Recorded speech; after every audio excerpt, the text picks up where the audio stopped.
नमस्कार। आज का ये वीडियो अभी हम जो पढ़ने जा रहे हैं बीए भाग तृतीय के संस्कृत के विद्यार्थियों के लिए है। मैंने पिछले वीडियो में आप लोगों को सिलेबस के बारे में चर्चा की थी और वहाँ हमने बात की थी कि हम पहले जो इकाई फर्स्ट है और उसमें जो पुस्तक है कुमार संभवम, उसके प्रथम सर्ग को हम पढ़ेंगे। प्रिय विद्यार्थियों, मैं ये चाहती हूँ कि आप लोग इस सत्र के प्रारंभ से ही अपना अध्ययन प्रारंभ कर दें और विलंब न करें। जैसे आप लोगों की एक आदत सी पड़ गई है कि अभी तो क्या है, दिसंबर जनवरी में जाते हुए पढ़ना शुरू करते हैं। ऐसा मत करिए। जैसे जैसे आपको पढ़ाया जा रहा है, जैसे आपके पास में सामग्री घर बैठे आ रही है, आप लोगों को उसका अधिकतम उपयोग करना चाहिए, समय का सदुपयोग करते हुए, तो आप अध्ययन में जुट जाएं। और फिर ये ना कि धीरे धीरे रे मना धीरे सब कुछ हो, तो थोड़ा थोड़ा भी रोज पढ़ते रहेंगे तो अच्छा है कि एक साथ आपके ऊपर लोड नहीं पड़ेगा। अस्तु, कालिदास के बारे में आप लोग बहुत कुछ जानते हैं। फर्स्ट ईयर में, सेकेंड ईयर में आप कालिदास की किताबें पढ़ भी चुके हैं। अभी ये जो महाकाव्य है कुमार संभवम, ये जैसा नाम से पता चल रहा है कुमार कार्तिकेय की इसमें उत्पत्ति के बारे में वर्णन हुआ है मुख्य रूप से। तो शिव और पार्वती का विवाह का प्रसंग है और उससे पहले उनकी तपस्या है, पार्वती किस प्रकार तपस्या करती हैं। और इस ग्रंथ में जो है मुख्य रूप से वो कुछ लोग कहते हैं कि इसमें 18 सर्ग हैं, कुछ लोग 22 सर्ग बताते हैं और अन्य विद्वान ये भी कहते हैं कि केवल 8 ही सर्ग महाकवि के द्वारा लिखे गए हैं, बाकी बाद वाले किसी विद्वान ने या विद्वानों ने उसमें जोड़ा होगा। अस्तु, हमारे पास कोई पूरे प्रमाण नहीं है, हम ये मानकर चलते हैं कि कुमार संभवम पूरा ग्रंथ ही, जिसमें कि 22 सर्ग हैं, महाकवि ने लिखे होंगे। उनकी जो एक किंवदंतियां भी, जितने बड़े विद्वान हैं उतनी किंवदंतियां भी चलती रहती हैं। तो ये किंवदंती है कि ये जन्म से बड़े मूर्ख थे और एक बार जिस पेड़ पर बैठे थे उसी की शाखा को ये काट रहे थे और उधर से कुछ विद्वानों का जाना हुआ। उन्होंने ये देखा कि ये तो बड़ा मूर्ख बालक है, उसको कहा भाई तुम ये क्या करते हो, तो गिर जाओगे तुम। बोला नहीं नहीं, आप अपना काम करिए। वो आगे निकले और वो शाखा जैसे ही टूटी, चूंकि गिरना ही था, उस आगे की तरफ बैठे थे वो शाखा पर, तो गिर गए। दौड़ करके उन्होंने उनके पैर पकड़ लिए विद्वानों के कि आपने तो बहुत सच कहा।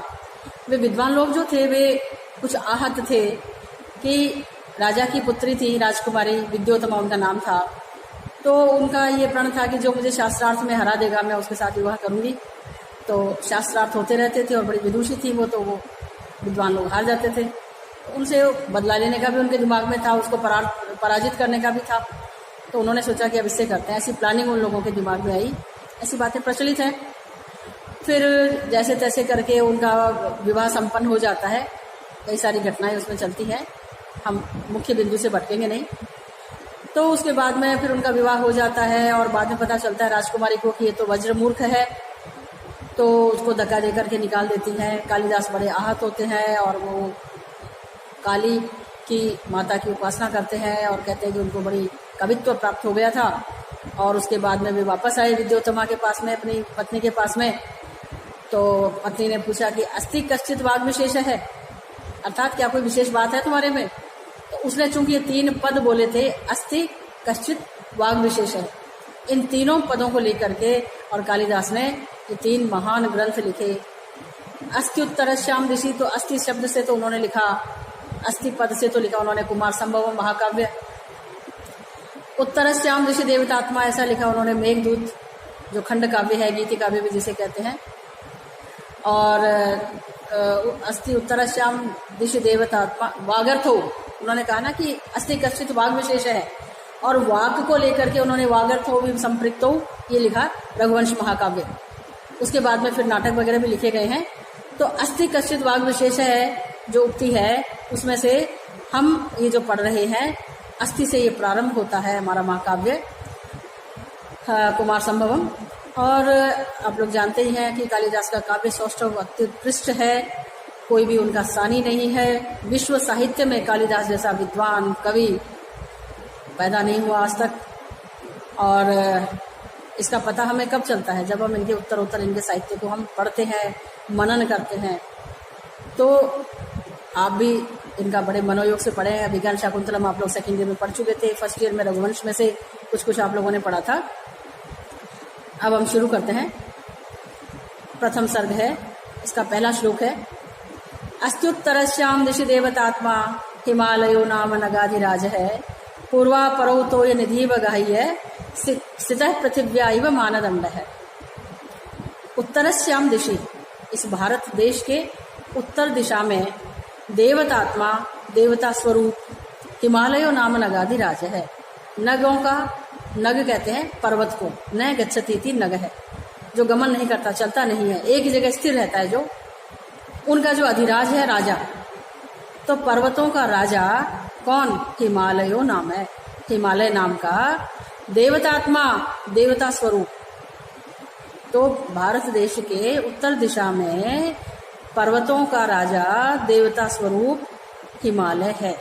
कैसा है वह?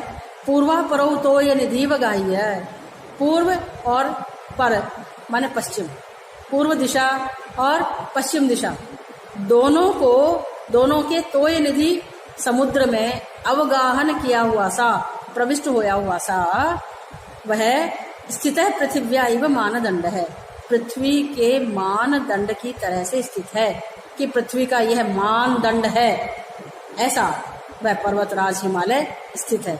कहाँ? भारत के उत्तर दिशा में, और पूर्व और पश्चिमी दोनों समुद्रों में प्रविष्ट होता हुआ सा, माने इतना विशाल काय उत्तर दिशा में देवता स्वरूप पर्वतों का राजा हिमालय स्थित है, जो कि पृथ्वी के मानदंड की तरह से है।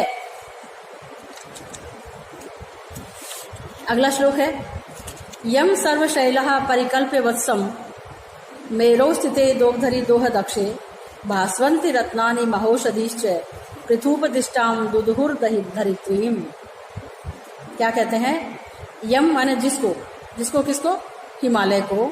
सर्वशैलः सारे पर्वतों ने, वत्सम परिकल्प्य बछड़ा बना करके, गाय होती है उसका बछड़ा होता है, तो बछड़ा बनाया इसको, हिमालय को। मेरौ स्थिते दोग्धरी दोह दक्षे, दोहन क्रिया में दक्ष मेरौ माने सुमेरु पर्वत को, दोग्धरी माने दुहने वाला बना करके, स्थिते उसके स्थित होने पर, दुहने वाला होने पर, दोहन क्रिया में दक्ष सुमेरु पर्वत के दुहने वाला होने पर। भास्वन्ति रत्नानि महौषधीश्च, देदीप्यमान रत्न और महान औषधियां, दुदुहु माने दोहन किया, प्राप्त किया, किससे? धरित्रीम, पृथ्वी से। पृथ्वी की एक बताई इन्होंने विशेषण बताया, पृथुपदिष्टाम, राजा पृथु के द्वारा निर्दिष्ट पृथ्वी का उन्होंने मानो दोहन किया। तो दोहन क्रिया में क्या निकला? दूध बिलोते हैं, दही बिलोते हैं, तो उसमें क्या निकलता है? मक्खन निकलता है। इन्होंने क्या किया? पृथ्वी का दोहन किया। पृथ्वी का दोहन करने से देदी भास्वन्ति रत्नानि महौषधीश्च, देदीप्यमान रत्न निकले और महान औषधि माने बड़े दिव्य औषधियां प्राप्त हुई धरती पर से। दुहा किसने उसको? सुमेरु पर्वत ने। गाय रूपी पृथ्वी के रूप में जो गाय है, गाय को दुहने से निकलता है दुग्ध, यहाँ पर पृथ्वी का दोहन किया, तो पृथ्वी रूपी गाय को दुहने से देदीप्यमान रत्न इत्यादि निकले। और क्या किया? उसमें बछड़ा बनाया। किसको? गाय होती है तो उसका बछड़ा है। तो यहाँ पर पृथ्वी का वत्स कौन हुआ? हिमालय। दुहने वाला कौन है? सुमेरु पर्वत। और निकला क्या दुहने से? भास्वन्ति रत्नानि और महान औषधि। अगला श्लोक है। अनंत रत्न प्रभवस्य यस्य हिमं न सौभाग्य विलोपि जातम एको ही दोषो गुण सन्निपाते निमज्जति इंदुः किरणेष्विवंकः। अनंत रत्न प्रभवस्य, अनंत रत्नों को प्रभव उत्पन्न करने वाले, जहाँ पर जिस हिमालय पर अनंत रत्न है, कोई 1 2 10 नहीं, अनंत है, जिनकी संख्या ही नहीं है, जाने किस किस प्रकार के दिव्य रत्न प्राप्त होते हैं, देदीप्यमान। तो अनंत रत्नों को उत्पन्न करने वाले इस हिमालय के सौभाग्य विलोपी हिमम न जातम, इस हिमालय के सौंदर्य को कम करने में हिम जो उसके ऊपर बर्फ पड़ती है, अथाह बर्फ जो पड़ती है, वह बर्फ उसके सौंदर्य को नष्ट करने में सक्षम नहीं हो पाई। क्यों? कवि कहते हैं, एको ही दोषो गुण सन्निपाते, गुणों के सन्निपात में बहुत सारे गुणों के होने पर जो एक कहीं दोष होता है तो वह निमज्जति, क्या हो जाता है, वह लीन हो जाता है, वह उपेक्षित हो जाता है, हम उसको अनदेखा कर देते हैं। उपमा के बिना तो हमारे महाकवि की बात पूरी होती नहीं। प्रसिद्ध है उक्ति भी उपमा कालिदास से, तो कालिदास की जैसी उपमा तो कोई कर ही नहीं सकता।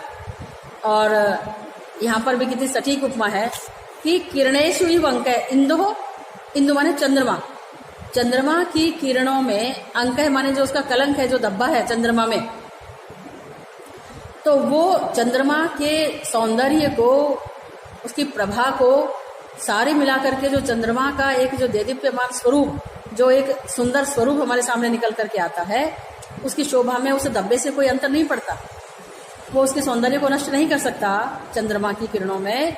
इसी तरह से ये जो हिम है, हिमालय पर पड़ने वाली जो हिम है, वह भी इसके सौंदर्य को विलुप्त करने में समर्थ नहीं हो सकती, क्योंकि बहुत सारे गुण हैं, उन गुणों में एक दोष तो छुप जाता है कहीं पर। आगे चलते हैं। यश्चाप्सरो विभ्रम मंडनानाम संपादयित्रीं शिखरैः विभर्ति बलाहकच्छेद विभक्त रागाम अकाल संध्यामिव धातुमय्याम।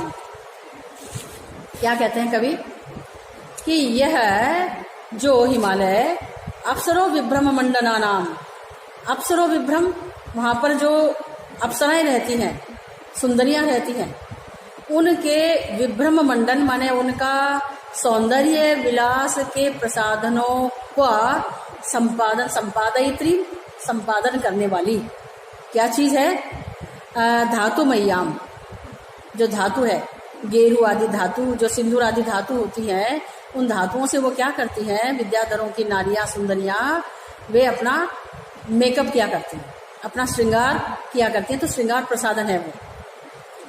तो अप्सराओं के श्रृंगार प्रसाधन को संपन्न करने वाली। दूसरी बात, बलाहक छेद विभक्त रागाम, बलाहक कहते हैं मेघों को, उनके छेद माने खंड, तो बादलों के जो टुकड़े हैं वो जो हमें कुछ रक्तिम से लगते हैं, तो वो क्यों लगते हैं कि मानो वो जो धातु है, सिंदूर आदि है, जिनसे ये श्रृंगार करती हैं, और वो ही राग जो है, उन्हीं की लालिमा जो है, वो बादलों में मानो बिखर जाती है। और कैसा सीन उपस्थित होता है, अकाल संध्या की तरह से, ऐसा समय में ही जैसे सायंकाल हो गई हो। सायंकाल में क्या होता है, हम यदि पश्चिम दिशा में देखें तो बड़े लाल पीले से हमें मेघ दिखाई देते हैं। तो कवि क्या कहते हैं कि वो जो लाल और पीले जो मेघ दिखाई देते हैं, वो क्यों दिखाई देते हैं कि जो हिमालय पर्वत के ऊपर जो धातुएं हैं, जो सिंदूर आदि हैं, वो उन शिखरों से वो जो रंग है वो उनके ऊपर बिखर जाता है। तो ऐसे शिखर को हिमालय पर्वत जो है वो धारण करता है। तो पूरे श्लोकार्थ क्या हुआ कि जो हिमालय पर्वत सुंदरियों के विलास प्रसाधनों को संपन्न करने वाली और मेघों के खंडों में रंगों का संचरण करने वाली, संक्रमण करने वाली धातु संपदा को असमय में प्राप्त संध्या की तरह से अपने शिखरे विभर्ती, अपने शिखरों के ऊपर वह हिमालय धारण करता है। आमेखलम संचरताम घनानाम छाया मधः सानुगताम निषेव्य उद्वेजिता वृष्टि विराश्रयन्ते श्रृंगाण यस्ता तपवंती सिद्धा। फिर क्या कहते हैं कवि कि सिद्ध लोग जो होते हैं, जो हिमालय के ऊपर निवास करते हैं, वे क्या करते हैं कि आमेखलम संचरताम घनानाम। वैसे मेखला शब्द का अर्थ होता है कमर ना, तो पहाड़ों का जो कमर वाला भाग माने जो थोड़ा नीचे वाला जो भाग है, जहाँ पर सानुगत है, जहाँ पर शिलाएं हैं, उन शिलाओं के ऊपर बैठने के लिए कौन आ जाते हैं, सिद्ध लोग। तो आमेखलम संचरताम घनानाम, जो पहाड़ के ढलान में विचरण करने वाले बादलों के नीचे छाया प्राप्त करने के लिए, उन बादलों की छाया में निषेव्य माने सेवन करके, छाया कौन सी, सानुगताम, उन शिलाओं के ऊपर पड़ने वाली जो बादलों की छाया है, उन शिलाओं के ऊपर आकर के सिद्ध लोग बैठ जाते हैं। ऊपर धूप से परेशान होकर के और वो नीचे आ जाते हैं थोड़ा सा पहाड़ से। कहाँ आ जाते हैं? शिलाओं के ऊपर। शिलाओं के ऊपर छाया किसकी है? बादलों की। तो जो छाए हुए बादल हैं, उन बादलों की छायाओं में बैठने के लिए वो शिलाओं पर आ जाते हैं। लेकिन उद्वेजिता वृष्टि भी, लेकिन इतने में बरसात हो जाती है। तो वृष्टि भी उद्वेजिता, वर्षा से उद्वेजित होकर के, उद्विग्न होकर के वे आश्रयन्ते श्रृंगाणी आतपवंती, वे सिद्ध लोग वापस श्रृंग माने चोटी के ऊपर ही आ जाते हैं। चोटी कैसी है? आतपवंती, वही वापस जो धूप वाली जो चोटियां हैं उनके ऊपर वापस आ जाते हैं। क्या तात्पर्य कहना हुआ? क्या कहना चाहते हैं कवि कि सिद्ध लोग जो हैं वे ऊपर की धूप से थोड़ी राहत लेने के लिए उसके शिलाओं के ऊपर नीचे आ जाते हैं थोड़े से बादलों की छाया के लिए। लेकिन जैसे ही वो बादलों की छाया में आकर बैठते हैं, थोड़ी देर में वे बादल बरसना शुरू कर देते हैं। तो उस वर्षा से उद्विग्न होकर के और वापस वे ऊपर चले जाते हैं। ऊपर क्या है? ऊपर फिर वापस वही धूप है। तो ये कवि ने कहा कि सिद्ध लोग वापस उसके उन्हीं शिखरों के ऊपर चले जाते हैं जो कि आतपवंती हैं, धूप वाले हैं।